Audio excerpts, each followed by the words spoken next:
우리는 마태복음 22장 후반부로 들어갔는데요. 여기에서 이제 기억하셔야 될 게 뭐냐면 예수님이 초반에 가르치신 것보다 이렇게 비교하시는 거예요. 예수님이 가르치시는 게 3년 반이라는 게 가르치시잖아요. 이때 가르치신 것보다 이 돌아가시기 전에 가르치신 거 있죠. 그게 훨씬 많아요. 기록상으로. 그걸 보셔야 돼요. 그러니까는 3년 반이라고 하는 기간을 이렇게 나눠 본다면 첫 6개월은 제자 부르고 하시는데 사용했어요. 그래서 그 기록 자체가 요한이 기록한 유대 공생, 그러니까 유다 봉사 그쪽이 제일 많이 나오고요. 그리고 중간에는요, 여기 가셨다, 저기 가셨다 이런 이야기, 대략적인 가르침, 제자들 파송하셨다 이런 거고요.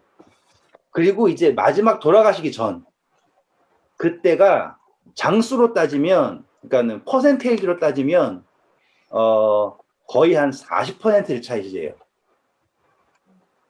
직접 보시면 나중에 알아요. 왜냐하면 비유들도 그때 몰아쳐서 하셨고요. 그리고 가르침에 대해서도 그때가 몰아쳐 있어요. 그리고 그것에 대해서 가장 많이 설명하고 있는 책은 당연히 요한복음이죠. 왜 요한복음은 예수님의 기도부터 쭉 나온단 말이에요. 그리고 마태복음 역시도 지금 보시면 저희가 그 19장부터 19장이죠. 마태복음은 18장부터 계속해서 이 마지막 때의 가르침이거든요. 그러니까 이 예수님의 공생의 마지막의 부분은 가르침이 제일 많고, 그리고 그분의 가르침 자체가 정말로 목적적으로 전해지고 있다는 걸 볼 수가 있어요. 이제 그러한 관점을 가지고서 우리 이제 마태복음 22장 후반부로 갈 거예요. 이제 바리새인들이 패했죠, 완전히. 네. 네. 완전히 패했고, 그래서 그때 이제 누가 등장하냐면 사두개인들이 등장을 합니다. 자, 일단 22장 보셨죠? 34절 읽어주세요.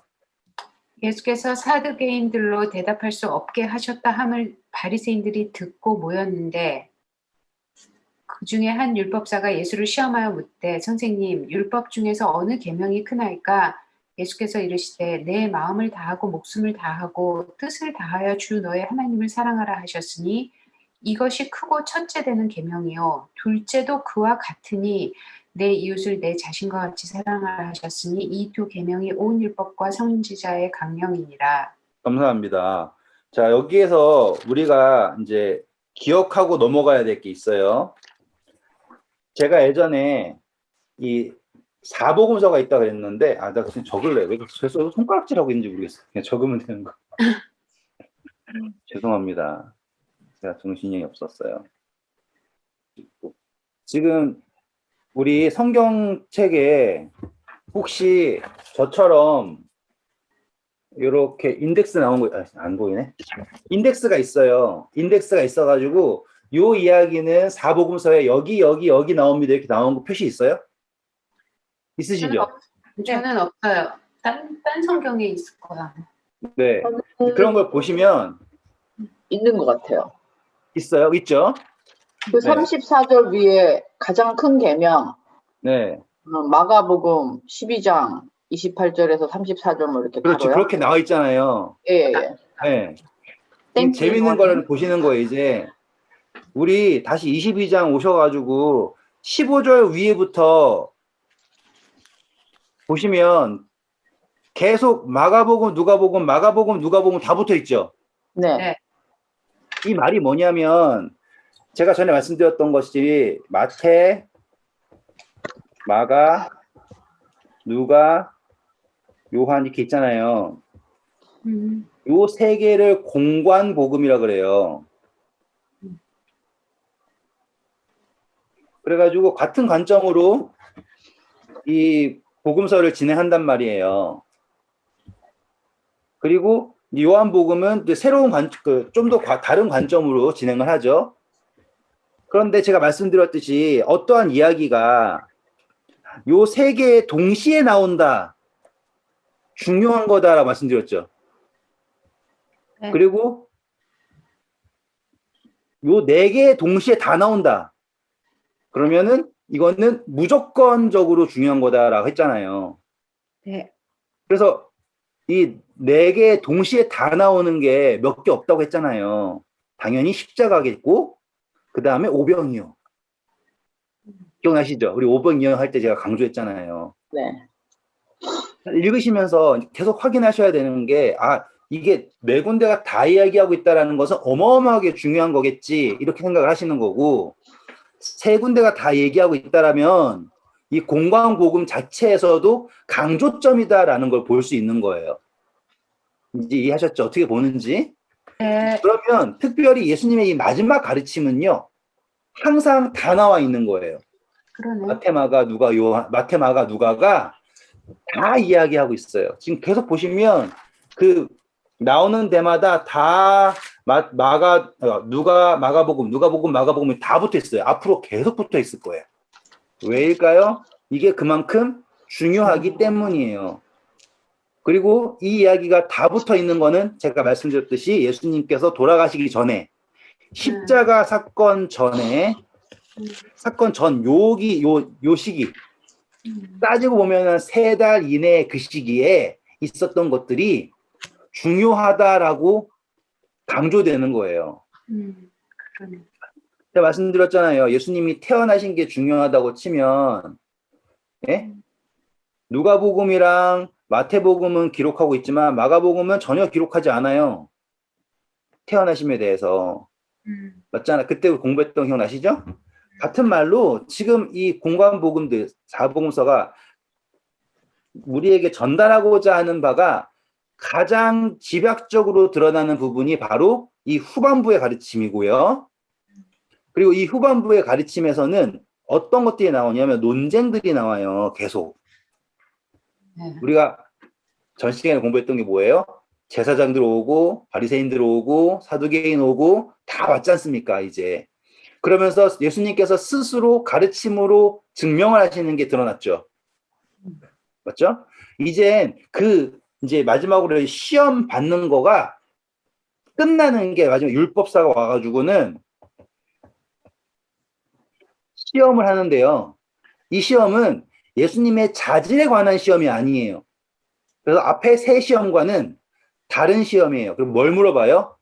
무엇이 어떠한 율법이 가장 큽니까? 라고 하는 질문이에요. 이야기가 다른 점 아시겠죠? 네. 자, 그래서 이 율법 중에서 어느 계명이 가장 크니까라고 하는 이 시험을 하는데 이 시험의 목적은 예수님의 자격이 아닙니다. 자격이나 권한이나 이런 게 아니라 지금 예수님이 다 이겼죠. 네. 이제는 율법사가 예수님께서 이 율법에 대해서 얼만큼 완벽하게 이해하고 있는가라고 하는 접근이에요. 이해되셨죠? 그래가지고 가는 장면이 뭐 듣고 가요? 사두개인들도 대답할 수 없게 하셨다라는 것을 듣고, 그렇죠? 바리새인들이 듣고 모였는데, 자, 바리새인들 듣고 모였는데 뭐라고 나와요? 중에 한 율법사. 그 중에죠. 그럼 이 율법사는 누구 중에 있는 거예요? 바리새인. 사두개인. 아니, 바리새인. 바리새인들. 그렇죠? 그래서 이제 예수님에게 율법 중에 가장 큰 것이 무엇이냐라고 물었다. 이렇게 된 거예요. 자, 이제 예수님이 답을 하십니다. 아까 말씀드렸죠? 이것은 어디에도 나와 있습니까? 마가복음에도 나와 있고 누가복음에도 나와 있어요. 그렇다라는 거는 지금 예수님이 무엇을 가르친다라는 것, 가장 큰 계명을 가르치신다라는 것은 정말로 중요하겠구나라고 생각을 하시면 되는 거죠. 이제 일단은 우리가 이제 계명 나왔으니까 짧게 계명에 대해서 복습을 하고 넘어갈게요. 자, 여기에서 기록된 대로 계명은 크게 2가지로 나와 있대요. 첫 번째는 뭐예요? 마음을 다하고 목숨을 다하고 뜻을 다하여 하나님을 사랑하라. 그렇죠. 하나님 사랑. 두 번째는 이웃사랑. 이웃 사랑. 네, 감사합니다. 자, 여기서 질문이에요. 예수님이요, 이 대답을 하신 이유가 있겠죠? 누가복음 가겠습니다. 누가복음 10장. 10장 오셨어요? 자, 이 10장은 순서적으로 앞이에요, 뒤에요? 약간 앞인. 한참 앞이죠. 네. 지금 이 누가복음 10장 바로 위에 있는 이야기 제목들 보시면 뭐가 있어요? 제자들을 12년 보내시고 세워서 보내시다. 그렇죠. 그리고 이 10장 후반부에 우리가 공부한 이야기가 비유가 뭐예요? 사마리아. 사마리아인이죠. 그러면 이 같은 이야기는 예수님이 이미 가르쳤던 이야기죠. 제가 지금 제 이야기의 논리는 까먹지 마세요. 누가복음은 어떻게 저어져 있다? 순서대로. 순서다. 우리는 이 순서를 기준으로 한다라고 했지 않습니까? 네. 그런데 이 누가복음에서 율법사가 물어보는 거는 사마리아인 이야기에 나온 거는 훨씬 전 이야기죠. 네. 그리고 나서 지금 마태복음의 이야기는 이때 이야기를 뒤에다 갖다 써놓은 게 아니라 예수님께서 다 제사장들을 비롯해서 모두 다 이기고 나니까 그 다음에 등장한 거잖아요. 그러면 예수님은 이미 하나님 사랑, 이웃 사랑이라는 거를 먼저 말씀하셨다라는 거죠. 근데 이걸 알고 계신다라는 거고, 이때는 누가 얘기했어요? 질문했던 사람이 답했죠? 예수님이 율법이 무엇이라 기록되었고 너는 어떻게 읽느냐 이렇게 물어봤잖아요. 네. 근데 이것을 예수님은 이미 가르치셨는데 이제서야 누가 묻는 거예요? 다시 마태복음 22장 오셔가지고 율법사가 와서 묻는 겁니다. 대체 어느 게 가장 큰 계명입니까? 이렇게 가는 거죠. 됐죠? 그때 이 율법사가 말하는 목적이 있어요. 자, 38절 한번 봐보세요. 이것이 크고 첫째 되는 계명이요. 그렇죠. 그러면 어느 게 큰 거예요? 하나님을 사랑하라. 네, 감사합니다. 지금 하나님을 사랑하는 것이 가장 크고 첫째 되는 계명이고 이웃 사랑하는 거를 뭐라고 생각하는 거예요? 둘째도 그와 같은. 둘째라고 생각을 해요. 일단 예수님께서 누가 대답하셨어요, 이거를? 예수님이요. 그렇죠. 근데 예수님은 뭐라고 말씀하셨습니까? 40절 보세요. 이 두 계명이 온 그러면 율법. 예수님은 지금 이 첫째, 둘째의 차별을 두실까요? 안 두실까요? 그러니까 안 좋은 것 같아요. 안 두신 거예요. 여기까지 오셨죠? 그러면 자 36절 선생님 율법 중에 어느 계명이 큽니까? 라고 하는 거는 이 사람은 뭘 의도한 거예요? 하나만 크다라고 하면 뭐가 제일 큽니까? 라고 하는 논리였고요. 예수님은 대답하신 게 뭐예요? 하나만 큰 게 아니라 무엇이 하나님 사랑, 이웃 사랑 모두 중요하다라고 말씀하셨어요. 여기까지 오셨죠? 네. 자, 이거 가지고 요한복음 할 거예요. 그럼 여기서 물어봤을 때는 네. 여러 계명 중에가 아니라 이미 알고 있는데 그 둘 중에 뭐가 크냐고 물어본 거예요? 아니요, 이 사람이 물어봤을 때는 그냥 예수님이 율법에 대한 자질로서 물어본 거예요. 이거를 좀 비꼴 수도 있어요. 나중에 제가 그건 조금 이따 해드릴게요. 어떻게 비꼴 수 있는지는. 일단 저는 지금 예수님이 이 둘의 차별을 두지 않으셨다를 강조하고 넘어가는 거예요. 그렇죠? 요한복음 오세요. 요한복음. 자, 우리 요한복음 오셔가지고요. 13장 오실게요. 34절, 35절 읽어주세요. 새 계명을 너희에게 주노니 서로 사랑하라. 내가 너희를 사랑한 것 같이 너희도 서로 사랑하라. 너희가 서로 사랑하면 이로써 모든 사람이 너희가 내 제자인 줄 알리라. 감사합니다. 자, 여기서 이제 새로운 개념을 예수님이 주세요. 지금 중요한 거는 지금 마태복음에서 예수님이 계명에 대해서 하나님 사랑, 이웃 사랑 이 두 개가 중요하다고 말씀하셨죠? 네. 그걸 꼭 기억하셔야 돼요. 그런데 이제 예수님이 새 계명을 준대요. 지금 그것 때문에 우리가 앞에 이야기를 짚고 넘어가는 거예요. 네. 왜냐하면 지금 어떤 계명이 큽니까? 이 계명 두 개가 크다라고 얘기한 건 마태, 마가, 누가에 다 나와요. 어디엔 안 나오고 요한복음에 안 나오고. 근데 요한복음에는 이 두 계명에 대한 이야기가 안 나오는 대신 예수님이 무엇을 주시냐면 새 계명을 주신단 말이에요. 네. 여기까지 제가 왜 이야기를 끌고 오는지 아시겠죠, 이제? 네. 근데 이 새 계명에는 뭐가 없어요? 하나님 사랑하라는 거. 그렇죠. 네. 하나님 사랑하라는 게 없어요. 네. 뭐밖에 없어요? 이웃을 사랑하라는 것밖에 없단 말이에요. 여기까지 차이점을 보셨죠? 다시 볼게요, 이제. 하나님 사랑하라는 것만 있으면 두 번째 것도 따라올 것 같은데 이웃을 사랑하라는 것만 있으면 첫 번째 거 혹시 안 따라올까 봐. 그죠? 원래 자. 하나님 사랑이 그 더 큰 그거에 이게 아닌가? 자, 지금 누구나 생각해도 하나님 사랑이 제일 큰 것 같잖아요. 서로 네. 사랑이 더 큰 네. 것 같아. 당연히 그게 큰 것 같잖아요. 근데 예수님은 지금 우리 아까 무엇이 가장 큰 계명입니까? 라고 했을 때 이니 집사님은 당연히 하나님 사랑이 가장 큰 계명이죠 라고 얘기하려고 그랬죠. 속으로. 네. 네. 근데 예수님은 둘 다 중요합니다 라고 얘기하셨어요. 네, 하지만 지금 요한복음을 보니까 예수님은 뭐가 더 중요한 거예요? 서로 사랑하라. 이웃 사랑. 그렇죠. 재밌지 않아요? 그 같은 거 아닌가? 네, 근데 그냥 새 계명을 이웃 사랑으로 주신 거지. 뭐 이게 둘 중에 뭐 이웃 사랑이 더 중요하다 이렇게 주신 것 같지는 않은데요. 아니요. 그게 있어서 그러는 거예요, 지금 제가. 그러니까 거기에 왜냐하면 하나님을 사랑하면 이웃을 사랑하게 되지만 이웃을 사랑해도 하나님 안 사랑할 수도 있을 수도 있거든요. 아니야, 우리의 이웃이 예수님이야. 그래서 이웃을 사랑해.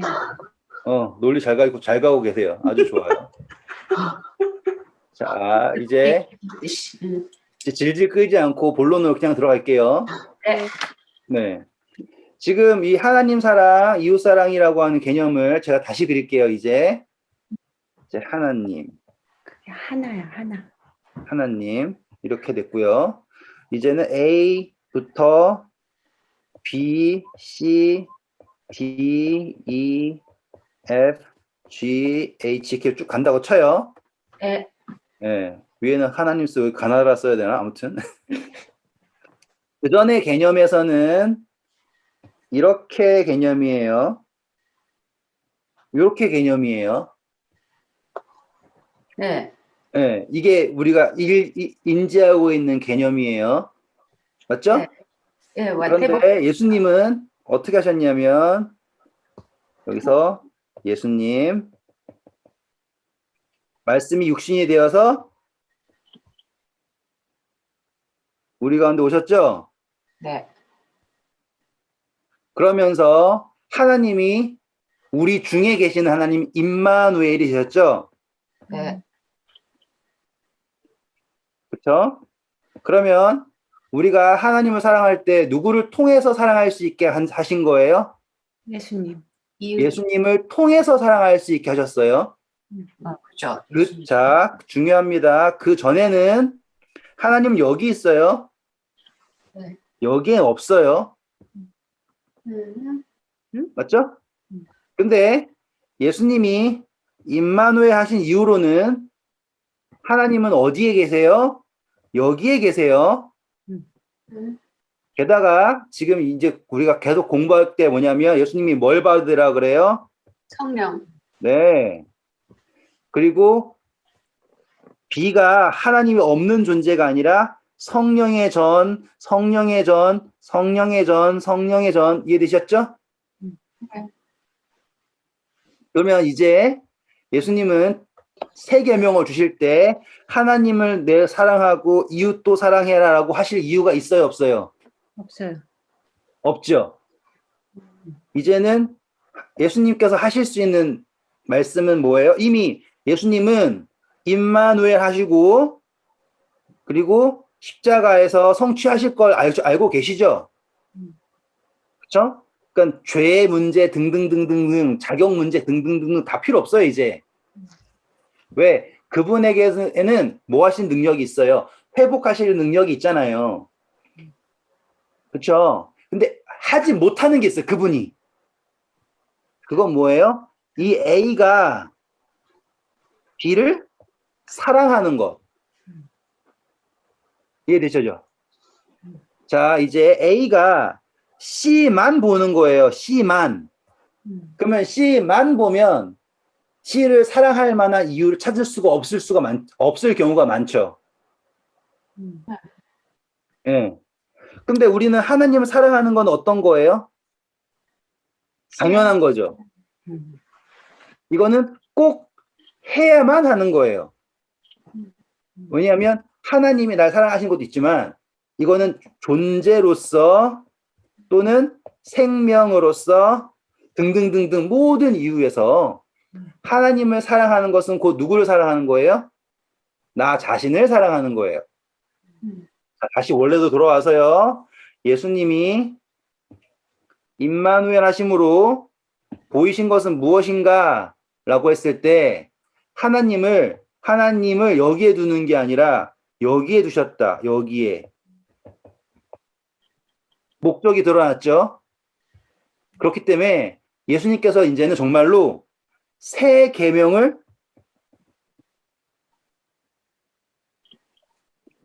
주실 수밖에 없는 거예요. 왜? 이제는 예수님 이후로는 하나님 사랑과 이웃 사랑을 구분할 수 있다, 없다? 없다. 구분할 수가 없다라는 거예요. 여기까지 오셨나요? 이니 주사님? 그것도 좀 무리가 있을 것 같은데. 아니, 그래도 그러면은 뭐지? 온전하게 오신 거잖아요. 그렇게 되면은 A부터 G까지가 다 우리 이렇게 영생을 얻는다는 말인데, 그죠? 하나도 빠짐없이. 또 멀리 가셨는데 아무튼 말씀하세요. 듣고 있어요. 네, 근데 이제 약간 저는 이렇게 그러면은 하나님을 다, 그렇죠? 온전히 주신 거죠. 그렇긴 한데, 예, 하여튼 계속 하세요. 네, 일단 요 계명이라는 개념으로만 할게요. 일단 계명이라는 개념으로만. 네, 그분의 입장에서는 이제 하나님 사랑이 어디로 들어가 버리니까 이웃으로. 이웃 사랑으로 들어갔으니까 그렇기 때문에 그분에게 있어서는 새 계명이라 하면 내 하나님을 내 마음과 정성과 뜻과 모든 것을 다하여 내 하나님 여호와를 사랑하고 이것을 무엇으로 나오냐면 형제를 사랑하라라고 하는 걸로 갈 수밖에 없다 이 말이죠. 그러니까 그분께서 결국에 이루시고 싶은 게 뭐냐면 그거예요. 자, 이제 우리 옛날 그 속담 이야기 무슨 이야기를 하죠? 우리나라의 전래 동화, 네?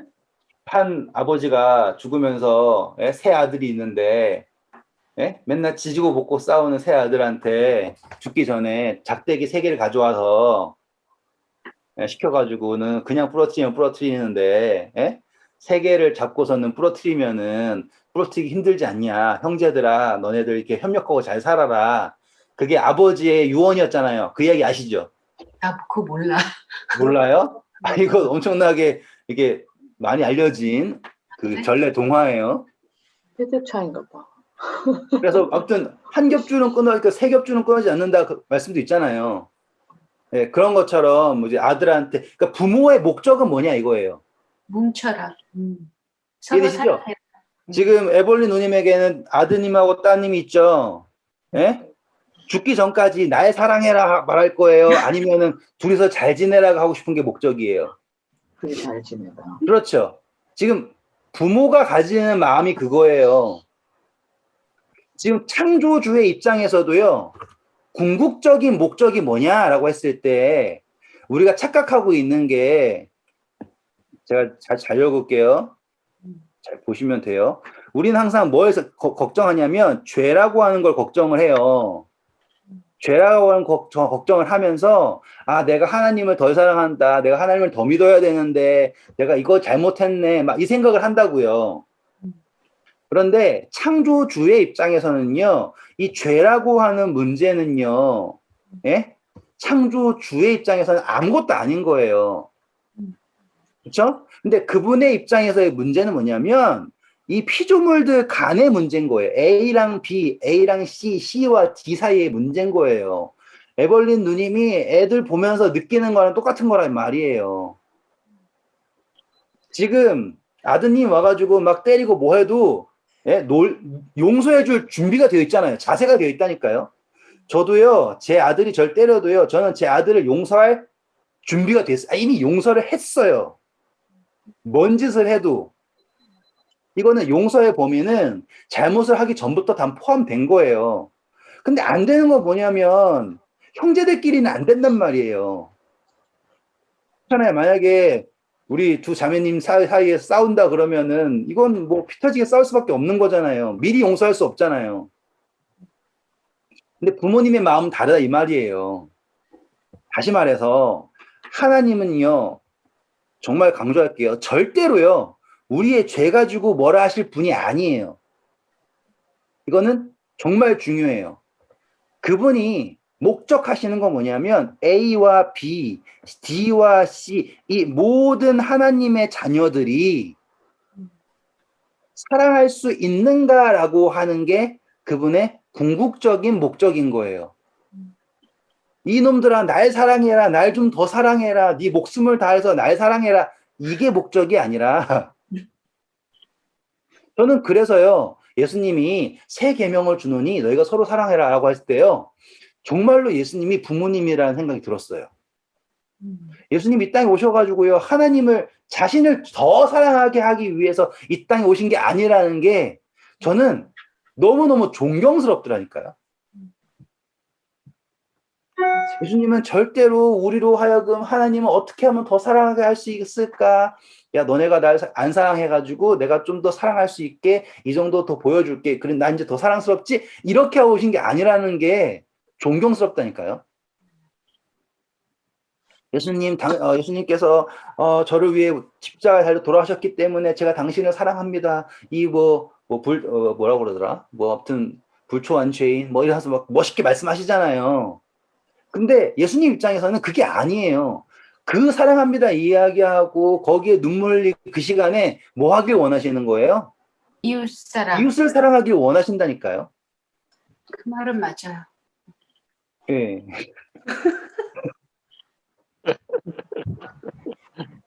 금방 수긍하시는 편. 아니 이렇게 보니까 이게 되게 막 이게 막 좀 매직 같은 마술 같은 평화의 방법이에요. 이웃을. 그러니까는 관점이 달라지죠. 지금 이 마태복음 22장에 나온 것과 요한복음 13장에 나와 있는 것과 딱 비교를 하는 순간 싹 사라지는 거예요. 우리가 오해하고 있던 것들이 사라지는 거예요. 왜 마태복음하고 뭐 마태 누가 마가에서는 왜 첫째는 이거고 둘째는 이거고 이렇게 말씀하셨을까요? 헷갈리겠으리. 아니 왜? 여러분 그랬잖아요. 이거 헷갈리게 말씀드린 게 아니라고요. 그 사람이 물어봤잖아요. 뭐가 근데 틀리냐고. 네, 근데 예수님은 뭐 어떻게 기록되어 있는 거 말씀을 하셨고요. 그리고 둘이 차이가 없다라고 말씀하셨어요. 그렇죠? 그런데 실질적으로 예수님께서 성취하고 싶으신 것은 첫째 계명을 성취하시기 위해 오신 게 아니란 말이에요. 우리로 좀 더 하나님을 사랑하기 위해 오신 게 아니라 우리로 서로 사랑하기 위해서 그게 조물주의 궁극적인 목적을 이루기 위해 오셨단 말이에요. 그래서 우리가 하나님을 사랑하면 그가 먼저 우리가 사랑하면 그분이 우리 사랑하셨기 때문에 그 사람을 사랑할 수 있다. 이 이야기까지 갈 수 있는 게 여기가 전환점이에요. 그러니까 이 전환점을 이해하셔야지 예수님의 오심과 용서하심과 그 모든 게 다 이해가 되는 거예요. 따라오실 수 있겠죠? 네. 네, 감사합니다. 그래서 다시 요한복음 13장 34절 보세요. 새 계명을 너희에게 주노니 서로 사랑하라. 내가 너희를 사랑한 것 같이 너희도 서로 사랑하라. 감사합니다. 자, 이거 서로 사랑하라라고 하는 건데 이걸 어떤 색깔로 해야지 잘 보일까? 자, 그림 잘 보세요. 예수님이 서로 사랑하라 그러는데 그 전에 하나님의 입장에서의 서로 사랑하다는 건요. 뭐가 없어요? 모본이 없어요.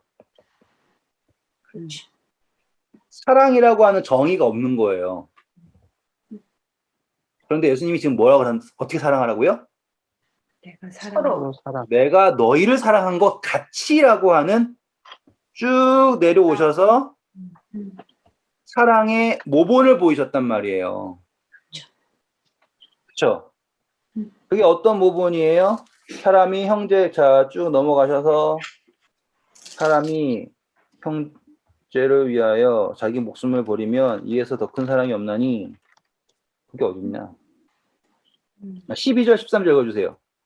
내 계명은 곧 내가 너희를 사랑한 것 같이 너희도 서로 사랑하라 하는 이것이니라. 사람이 친구를 위하여 자기 목숨을 버리면 이보다 더 큰 사랑이 없나니. 감사합니다. 지금 내가 너희를 사랑한 것 같이 너희도 서로 사랑하라 라고 하는 거에 그냥 나타난 게 아니라 어떤 사랑이다 라고 하는 모본을 보이셨다 이 말이에요. 그전 계명은 새 계명 되기 전에 계명은 하나님에게 마음과 뜻과 정성과 모든 것을 다하여 하나님 사랑하고 내 이웃을 내 몸과 같이 사랑하라. 우리 창조하면서 했던 기억나시죠? 아담과 하와가 창조되면서 이웃은 하와가 자신에서 나왔기 때문에 자신처럼 사랑해라 공부했었어요. 근데 여기에서는 새 계명이라는 게 느껴지세요 이제? 네. 이건 완전한 새 계명인 거예요. 그 전에 새 계명의 판단 기준은 항상 자신에 있었어요. 그러니까 이게 새 계명이라는 게 보이시죠 이제? 네. 그 전에 주어졌던 판단 기준은 나 자신이에요. 내가 내 정성과 뜻과 모든 것을 다 한 사람, 나 이 정도면 다 했어요라고 하는 게 내 기준이에요. 맞죠? 모든 기준이 나예요. 내 자신처럼 상해. 나는 또 내가 좋아, 내가 아이스크림 좋아하니까 너 아이스크림 먹어 이런 식인. 근데 이제는 새 계명인 게 분명한 거예요. 내가 너희를 사랑한 것 같이라고 하는. 누가 모본을 보이셨어요? 예수님 그분 자체가 하나님이 누가 되셔서 임마누엘 하셔서 우리에게 모본을 보이시고 사랑이라는 것을 여기다 적게 정의하셨어요. 정의. 빰빰. 하나님 사랑이라는 것을 정의하셨어요. 이제 계명이 어떻게 됐냐면 그전에는 여기에 공중에 뚱 떠 있는 거예요. 뭐 해야 되냐면 해석해야 되는 계명이었어요. 그렇죠? 해석해야 되고요. 어떻게 하면은 잘 피해갈 수 있고 그런데 이제 그 예수님께서 주신 계명은 해석을 할 필요가 없는 게 된 거예요. 아예 모본을 보이셨고 아예 정의를 내려버리셨단 말이에요. 그래서 서로 사랑하라라고 하는 말씀이 그냥 있는 게 아닌 거예요, 이제. 자, 요한일서 가시면 이 이야기가 그냥 주구장창 나옵니다. 요한일서 2장 볼게요. 일단 나중에 이걸 계속 하겠지만 그냥 사랑 나오는 것만 쪽쪽 집어서 갈게요. 이 요한복음이랑 요한일서랑 이거는 완전 짝꿍이라서 그냥 거의 한 책처럼 보셔야 돼요, 나중에. 그러니까는 약간 어떤 식이냐면 요한일서는 단어장 같은 느낌. 그리고 요한복음은 그 단어들로 만들어진 이야기가 섞여 있는 그런 느낌인 거예요. 자, 일단 요한일서 오셔서요. 2장 9절부터 볼까요? 8절부터, 아니다. 7절부터 보세요.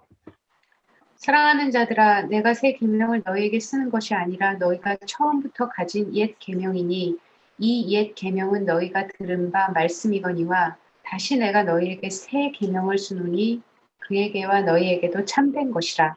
이는 어둠이 지나가고 참빛이 벌써 비치니라. 빛 가운데 있다 하면서 그 형제를 미워하는 자는 지금까지 어둠에 있는 자요. 그 형제를 사랑하는 자는 빛 가운데 거하여 자기 속에 꺼리낌이 없으나 그의 형제를 미워하는 자는 어둠에 있고 또 어둠에 행하여 갈 길을 알지 못하나니 이는 그 어둠이 그의 눈을 멀게 하였습니다. 감사합니다. 자, 여기에 보면은 이제 이 요한복음의 계명을 보고 이제 요한일서의 계명을 오니까 이야기가 좀 달라지죠. 이제 확장이 되는 거예요. 여기에다가 뭐까지 들어갔어요? 빛이랑 어둠이라는 게 드러나 버렸어요. 그러면 요한은 이 빛에 나온다, 어둠에 여전히 거한다 라고 하는 개념을 뭐랑 연결시킨 거예요? 형제를 사랑한다, 형제를 미워한다로 연결됐어요. 그러면 우리 요한복음 3장이 또 달라지죠?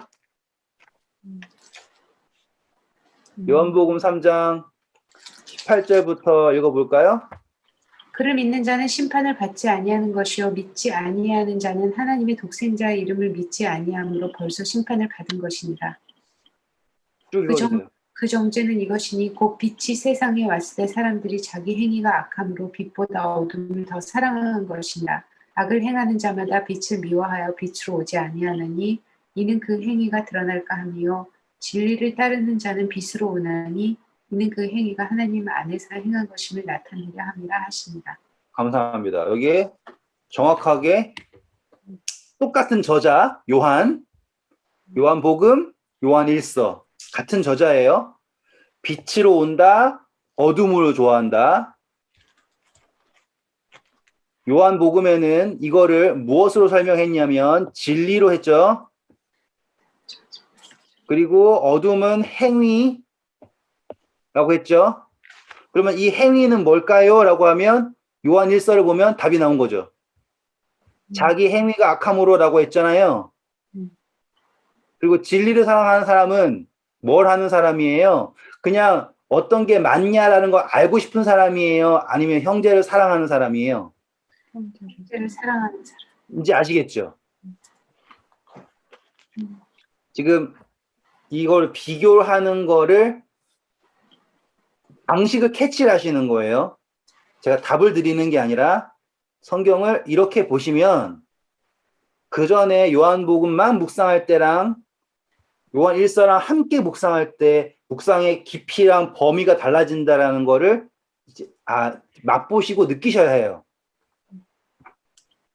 그리고 이제 빛이라는 것, 어둠이라는 것, 그전에는 약간 뭐라고 할까요? 그냥 흐리멍텅한 개념이었잖아요. 그런데 내가 빛에 거하는지 어둠에 거하는지 잘 모를 수 있잖아요. 근데 여기에다가 뭘 집어넣으니까 형제 사랑이라는 걸 딱 집어넣어 버리니까 분명하게 알 수 있어요. 나는 어둠에 있으면서 빛을 좋아하는 척하는 건지 이해되시죠? 대부분의 그리스도인들은 어떤 식으로 신앙을 하냐면 나는 진리 탐구를 좋아한다예요. 진리 탐구를 좋아하지 진리를 실천하는 걸 좋아하지 않아요. 그런데 성경은 빛에 거한다라는 거를 진리를 알고 있다고 해서 빛에 거한다라고 하지 않아요. 그렇죠? 그래서 형제를 사랑하면 어떻게 되냐면 빛으로 나아온다는 거예요. 목적이 달라요. 내가 진리를 깨달아가지고는 어떠한 걸 딱 성취를 해가지고는 마치 득도하는 것처럼 그거랑 완전 개념이 다르죠. 재밌는 건 세상에 있는 대부분의 종교가 말하는 게 바로 이거예요. 예예요, 예. 그리고 그 다음에 뭐가 들어가는 거예요? 요게 들어가는 거예요. 근데 성경은 반대인 거예요. 뭐예요? 얘가 되잖아요? 얘를 실천하잖아요? 자연스럽게 어디로 올라가는 거예요? 빛으로 나아가는 거예요. 자, 다르게 설명할게요, 이제. 다른 종교에서 말하는 논리는 내가 저기 적을게요. 제가 A예요. A가 B한테 베푸는 거예요. 그렇죠? 그런데 성경에서 말하는 거는요. 큰 자가 작은 자를 사랑하는 거, 섬기는 거. 섬긴다라고 해요. 섬긴다. 이제 확장되는 거 제가 그전에 했던 개념을 여기다가 하는 거예요. 베푼다랑 섬긴다랑 완전히 달라요. 그렇지. 베푸는 거는 주는 거고요. 섬김은 올리는 거예요. 차이점 보이시죠? 지금 이 섬긴다라고 하는 거가 지극히 누구의 것과 똑같은 거예요. 예수님이 이제 좀 더 공부하겠지만은 발 씻으시죠? 13장 핵심이 뭐예요? 내가 선생으로서 너희에게 이렇게 한 것처럼 하는 게 13장의 핵심이잖아요. 너희도 서로 사랑하라 라고 하는 게 요한복음 13장에 나온 이야기예요. 어떠한다? 섬긴다로 가는 거라고요. 이제 사랑의 방향성 자체가 A가 아우 하고선 내가 자 베드로가 얘기하죠. 주여 선생님 내가 나한테 죄 지은 사람을 몇 번 정도 용서해 줘야 됩니까? 라고 하는 건 위치가 뭐예요? 내가 용서를 베풀어 주는 거예요. 그런데 예수님께서 말씀하시는 거는 70번씩 7번 이 말은 뭐예요? 섬김의 거예요. 왜 이건 한계가 없다는 거잖아요. 이해되시죠? 자, 예수님은 지금 이 마지막에 계속해서 강조하고 싶은 것은 창조주로서 가지신 목적. 그것은 피조물과 조물주가 공존하는 게 아니라 조물주, 피조물 이 사이의 관계를 개선하는 게 아닙니다라고 말씀드렸죠? 좀 전에 피조물 간의 관계예요. 근데 이것을 그냥 너네들끼리 알아서 잘해가 아니라 조물주가 어떻게 해서 예수. 그렇죠. 그래서 내가 너희 안에 너희가 내 안에 이제 조금씩 그려지실 거예요. 이제 이거를 점점 제가 말씀드렸잖아요. 우리 가면 갈수록 앞에 배웠던 거를 다 차곡차곡 쌓아가지고는 입 벌리세요. 한꺼번에 들어갑니다. 이렇게 넣을 거예요. 좀 이따가는. 지금도 쌓이는 게 느껴지시죠? 이렇게 쌓여가는 게 나중에 입 찢어질 만큼 쌓아서 드릴 거예요. 지금 이렇게 예수님께서는 목적을 이루시고 있다라는 게 보이셔야 하는 거예요. 근데 잘 보면 우리가 뭐에 집중하면 죄, 우리의 행실 뭐 이런 거에 집중하잖아요. 그러면은 예수님은 해놓은 게 아무것도 없어요. 예수님 돌아가시거나 십자가 사건 이후에 뭐 달라진 게 있냐고요. 사람들은 그대로 악하죠. 예? 달라진 게 없잖아요. 근데 요 개념으로 보잖아요. 그분이요. 정말로 이루시고 간 거예요. 우리에게 충분히 보이시고 갔다 이 말이에요. 내가 뭘 준다? 새 계명. 이 새 계명은요. 왜 중요하냐면 자, 우리가 계명을 통해서 뭘 깨달은다 그랬어요? 죄를 깨닫는다 그랬죠? 사단이 계속 공격했던 게 뭐예요? 이 계명이죠? 이 계명이 어쩌고 저쩌고 했던 거 아닙니까? 그래서 예수님이 정말로 뭘 하신 거냐면 그 계명 자체를 성취시키셔가지고요. 더 이상 사단이 어떻게 곡해하거나 해석하거나 할 수 없는 새 계명으로 성취시키신 거예요.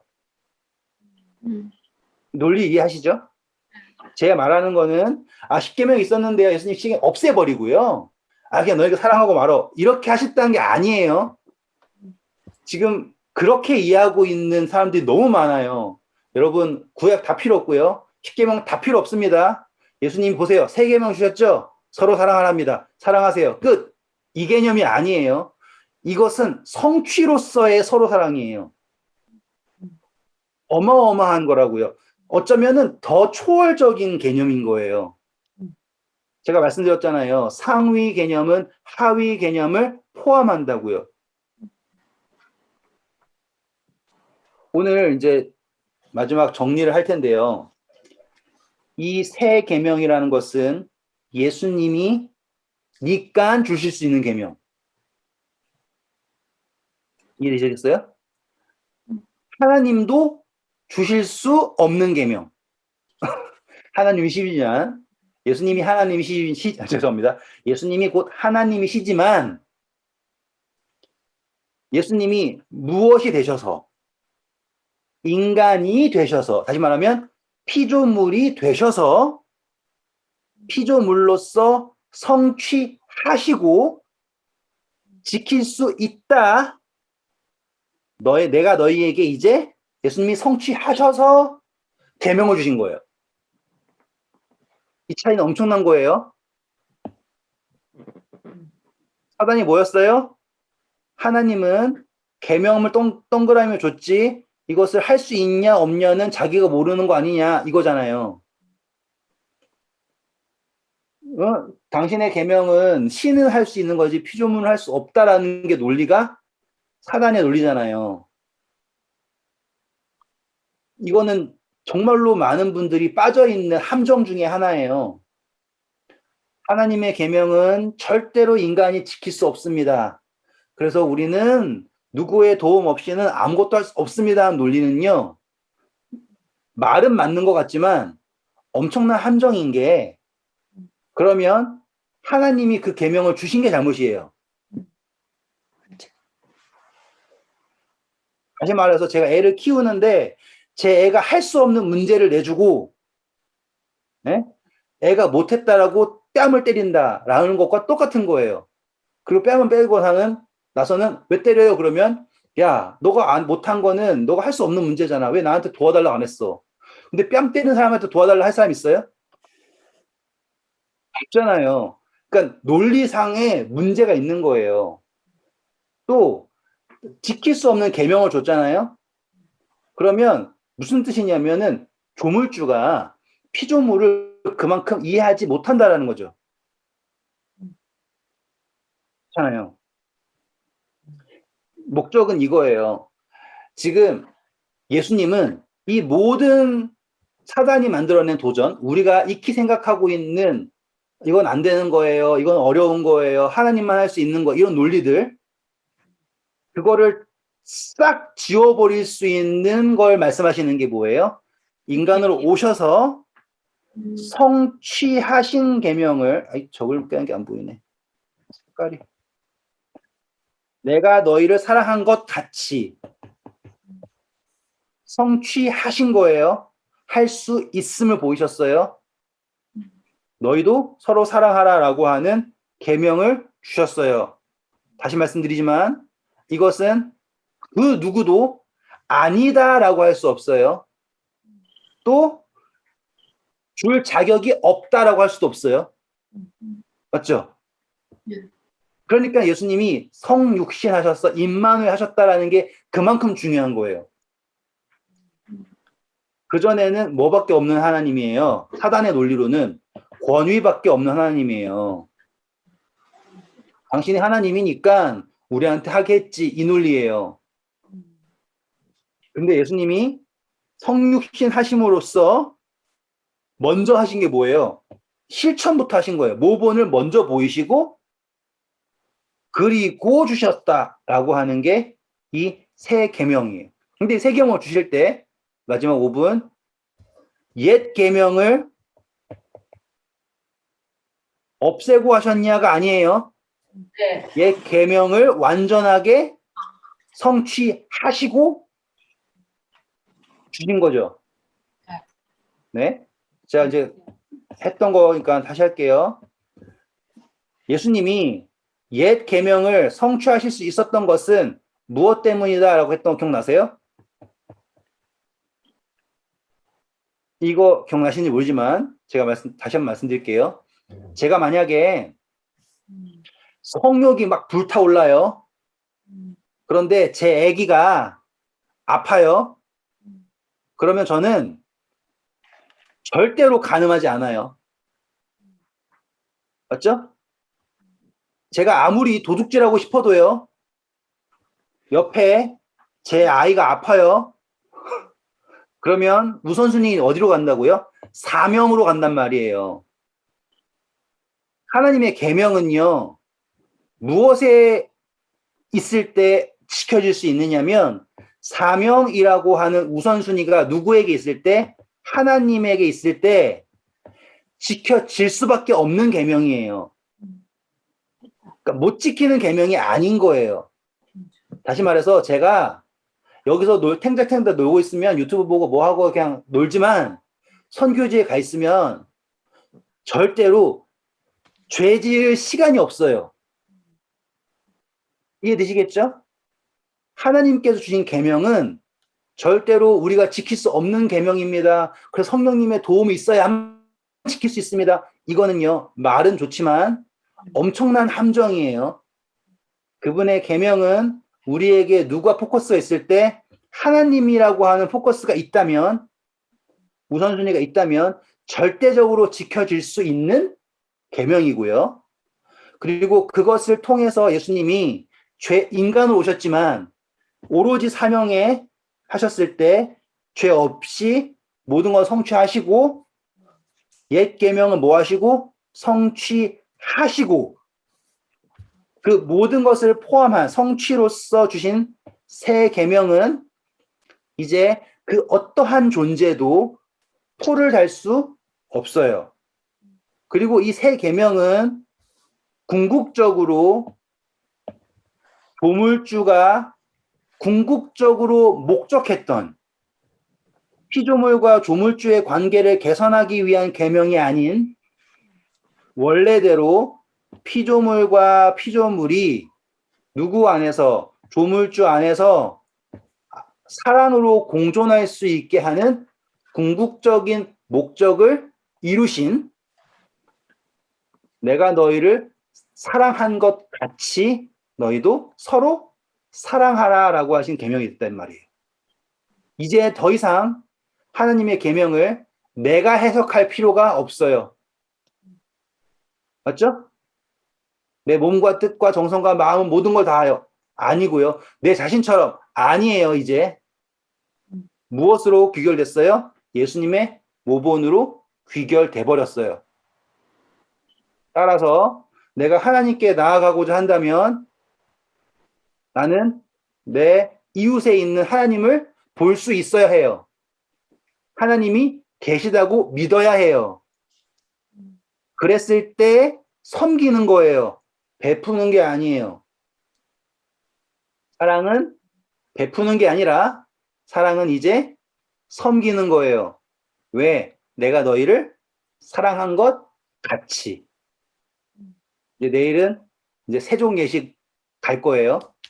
그때 야 이게 사랑한 것 같이구나 라는 것을 이해하시게 될 거예요. 좋은 밤 되시고요. 맞습니다. 내일 뵐게요. 아, 네. 맞습니다. 잘 이해하셨죠? 네. 네. 내일 뵐게요. 아.